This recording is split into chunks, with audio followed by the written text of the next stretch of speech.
So we're now 60 days into the war in Iran, and at this point, the United States has accomplished maybe 1 out of 4 objectives laid out at the start of the conflict.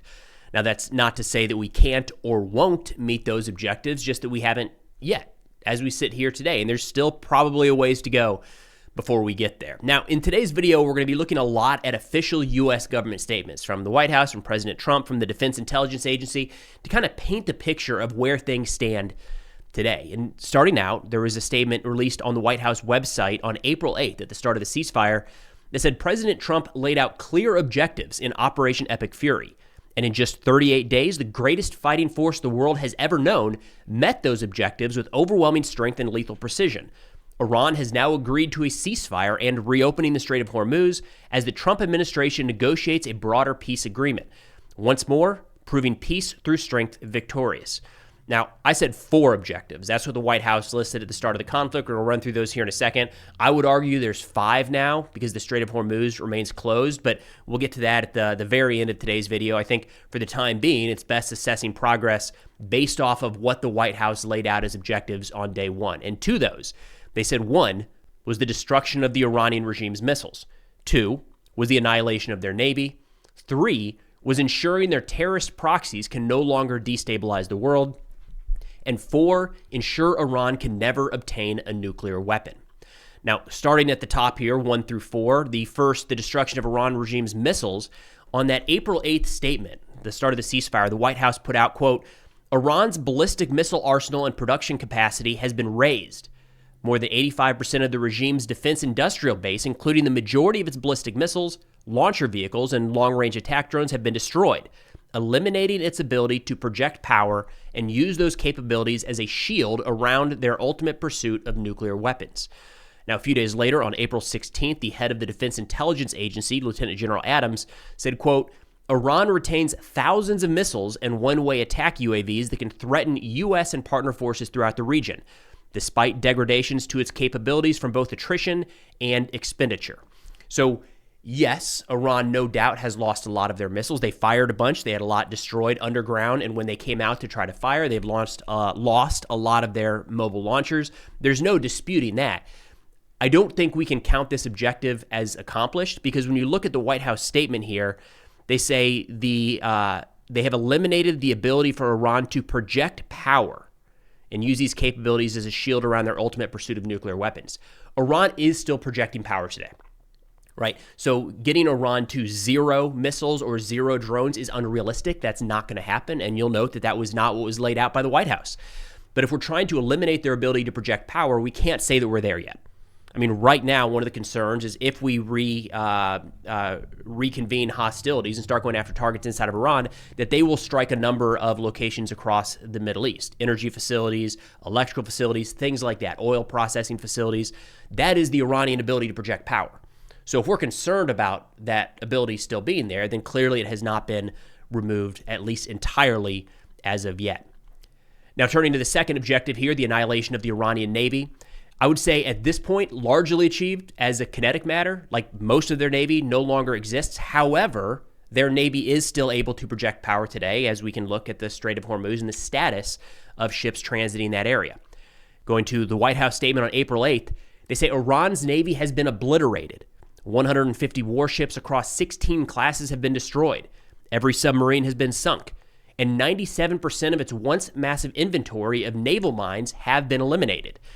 The next few here next 2 really start to get kind of tricky. Like, yes, the Iranian surface fleet is largely gone. However, they are still exacting influence over the Strait of Hormuz. The Washington Post on April 22nd said it could take 6 months to fully clear the Strait of Hormuz of mines deployed by the Iranian military. The Pentagon has informed Congress. And then Axios, the very next day, April 23rd, said the IRGC Navy laid more mines in the Strait of Hormuz last week, according to a U.S. official and source with knowledge of the issue. So this is one of those, and I think it's a great kind of encapsulation of the tactical versus strategic conversations we have in a lot of conflicts as of late. You can win the battle, but are you going to win the war? So this is one where we can knock out every single Iranian warship, but their Navy is still expecting a toll and has effectively shut down the Strait of Hormuz. It doesn't take 100% of Iran's mines to shut down the strait. It takes just a small number. So the White House number here could be accurate. Say 97% of their naval mines have been eliminated. Like, I have no idea, honestly. Like, that could be spot on. It could be a gross exaggeration or an underestimation.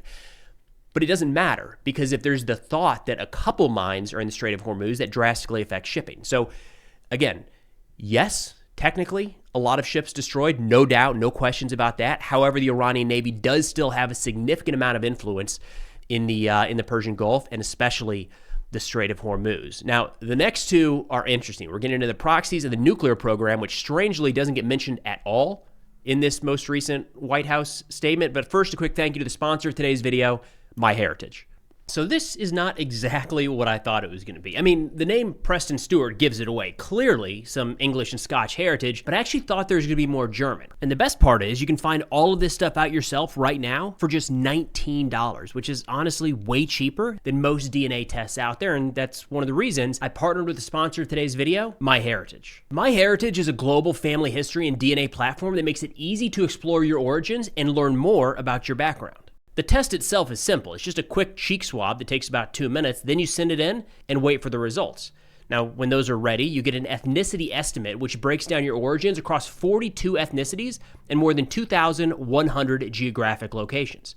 You also see DNA matches, which can connect you with relatives you share DNA with, sometimes people you didn't even know existed. Now, one of the coolest features here is Ancient Origins, which can trace your DNA back to 10,000 years, connecting you to ancient populations. There's also a traits feature with reports about things like personality, fitness, and lifestyle, all based on your DNA. So for $19, you get the DNA kit. On top of that, you're also getting free shipping, a 30-day free trial, and access to the Ancient Origins feature, plus more. So scan the QR code on the screen or click the link in the description below if you want to learn more about your DNA and discover more about your family history. And importantly, MyHeritage has committed in its privacy policy to never sell or license your genetic data. So thank you so much to MyHeritage for sponsoring today's video. So the third one here is probably the messiest yet, talking about ensuring the terrorist proxies can no longer destabilize the world. A worthy goal, no doubt. It'd be great for so many of us around the world if that was the case. I just don't know that it can be accomplished with air power or even economic sanctions alone. Turning to the White House statement on April 8th, they said Iran can no longer arm their terrorist proxies. The majority of the regime's offensive weapons are destroyed, and the regime can no longer manufacture new terror weapons like ballistic missiles and long-range drones. So in reading into that White House assessment, it seems like a lot of what they're hinging on is the material support. As in, if Iran can no longer send drones or missiles to the Houthis, then that support for terrorist proxies is eliminated. The relationship is definitely a lot broader than that. You have training, you have financial support, you have targeting support to a degree. So it's much deeper than simply the exchange of weaponry. But even if we look at kind of the key proxies right now, Hezbollah still very much fighting with Israel. They have been degraded. They were degraded by Israel during the last round of fighting, but they are still fighting. The Houthis fired a couple drones at Israel. Those were all intercepted. For the most part, they've stayed out of this conflict. The Iraqi militias pretty consistently attacking U.S. forces, largely slowed down during the ceasefire, but again, no indication that any of those groups have separated from the IRGC at this point. In fact, speaking to that, going back to the assessment from Lieutenant General Adams here of the DIA, he said Iran probably will continue to press the Houthis to participate in the conflict while refining attack guidance to Iraqi Shia militias and Hezbollah to better align with Tehran's evolving strategic intent, such as closely managing escalatory attacks on regional energy infrastructure or embassies. So again, degraded but not destroyed is probably the best way to look at all of these objectives at this point. No doubt it's harder for Iran to affect their proxies, harder for them to ship weapons and keep the Houthis and Hezbollah supplied than it was before the war started. But every one of those proxies, from what we can tell, is still operational and is still very closely aligned with the IRGC. Now, the big one here, like arguably the reason that this war started in the first place, was ensuring that Iran can never obtain a nuclear weapon. Look, this wasn't even mentioned in that April 8th assessment by the White House when they announced the ceasefire and said all of our objectives have been met. They didn't talk about nuclear. Right? The only way it came up was in the, and I'll link this article in the description so you can read it yourself, but the only way it was brought up was in talking about the ballistic missiles being used as a shield around their pursuit of nuclear weapons. So no victory laps at this point around the nuclear program. When we look at a assessment just a couple days ago from the head of the IAEA, the International Atomic Energy Agency, Rafael Grossi, he said most of Iran's highly enriched uranium is likely still at its Isfahan nuclear complex. And it hasn't gone anywhere, right? We know that. The enriched uranium has not been removed. It has not been sent elsewhere. It's kind of the same as it was in terms of what they had on hand, largely the same as it was before the war started. Now, there's a lot of nuance into how much of that program has been destroyed or set back a number of months or years, but they do still have that highly enriched uranium. And the DIA head, Lieutenant General Adams, said on March 18th, the Iranian foreign minister claimed that Tehran's nuclear doctrine is not likely to change, but cautioned that the new leader, the Supreme Leader's son, the former Supreme Leader's son, has yet to publicly express his view on the matter. So the nuclear question has all these different aspects. You have the highly enriched uranium that is on site. That is still there, 100%. I don't think anybody debates that. You have the process for refinement and actually the materials there. That probably has been damaged. We know a lot of it was likely damaged during Operation Midnight Hammer nearly a year ago at this point. Then you have the know-how and the desire. I know Israel tried to eliminate the know-how by killing a lot of the Iranian nuclear scientists, but there's still some knowledge base there, right? It wasn't just a dozen guys. So that is still very much on the table. The nuclear issue has not yet been resolved. So if we look back through those four, I feel like I'm going to assign some half points here. Half for the destruction of the Iranian regime's missiles, because a lot of them have been destroyed. However, they are still able to project power. The annihilation of their Navy, again, half. Yes, technically a lot of the Navy is gone. However, they do still have the ability to project naval power in the Strait of Hormuz. The terrorist proxies no longer destabilizing the world. They are. There's no real indication that that's changed. And the nuclear program hasn't really been there's no solution to the nuclear program is maybe the right way to put it, right? It's no doubt different today than it was before we started the conflict. But to say that Iran right now can no longer obtain a nuclear weapon is not a factual statement. And then the fifth one here is the Strait of Hormuz, which is a big problem. It's still closed.